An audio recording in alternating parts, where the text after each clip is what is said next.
Lorsque Dieu cherche à obtenir un vase qui est lié essentiellement à la plénitude, vous verrez qu'il n'agit pas avec lui de la même manière qu'il agit avec les autres. Et vous trouverez qu'il ne lui permet pas d'employer les moyens et les méthodes que d'autres sont autorisés à employer. Dans le cas précis de ce vase choisi et élu par Dieu, toutes ses difficultés, toutes ses activités, tous ses fils, sa progéniture, seront alors autant de signes pour quelque chose d'autre. Ils seront des signes d'une nature particulière et d'un certain caractère, de quelque chose de très proche de la pensée de Dieu. Ils signifieront cela.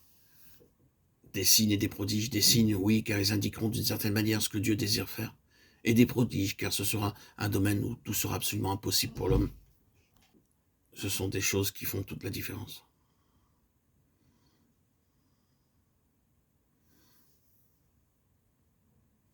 Quand Dieu obtient ce qui est plus étroitement en relation avec sa pleine pensée, il le fait dans des domaines où l'homme ne pourra rien faire, où tout ce qui lui sera associé proclamera que c'est de Dieu seul, c'est seulement le Seigneur qui l'a fait. Aucun homme ne pourra mettre cela à son actif. Regardez et voyez si vous pouvez honnêtement appliquer ce principe à tout ce qui se fait. Considérons bien les choses. Est-ce une chose qui est soutenue par des noms, des titres, l'influence, le statut, ou or tout cela est si communément associé pour qu'une œuvre soit fructueuse? Non, c'est de Dieu ou cela n'est rien. Il n'y a pas de grands noms, pas de grandes gens, pas de grands dons naturels, pas de grande nature, ni de remarquables qualifications humaines.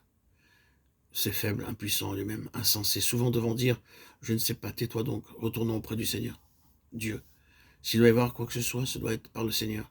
Si cela n'est pas issu du Seigneur, il n'y aura rien. Vous pouvez seulement l'espérer sur cette base, c'est du Seigneur.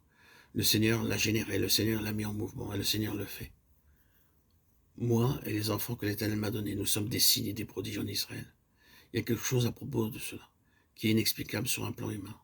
C'est ainsi que cela doit être pour que cette chose se rapproche plus étroitement de Christ. Lisons Jean 5. Dans ce passage, nous voyons Christ, la pleine incarnation de la pensée divine, dans lequel la perfection de ses conseils éternels est concentrée, et qui doit être l'expression de la pensée de Dieu, dans sa perfection. Entendons le dire, en vérité, je vous le dis, le Fils ne peut rien faire de lui-même, il ne fait que ce qu'il voit faire au Père, et tout ce que le Père fait, le Fils aussi le fait pareillement. Jean 5, 19. Je ne puis rien faire de moi-même, Jean 5, 30. Mais celui qui dit cela va aussitôt dire, car comme le Père ressuscite les morts et donne la vie, ainsi le Fils donne la vie à qui il veut. Jean 5, 21. Vous ne pouvez pas expliquer cela sur une autre base que sur celle de Dieu. Le Fils séparé du Père ne peut rien faire. Dieu ressuscite les morts, il donne au Fils de faire ce que seulement Dieu veut faire. C'est ce principe que nous voulons venir. Nous ne pouvons pas aller au-delà de Christ dans sa perfection comme étant la pensée de Dieu. C'est pourquoi il dit « rien hors de moi-même ». Il est Dieu.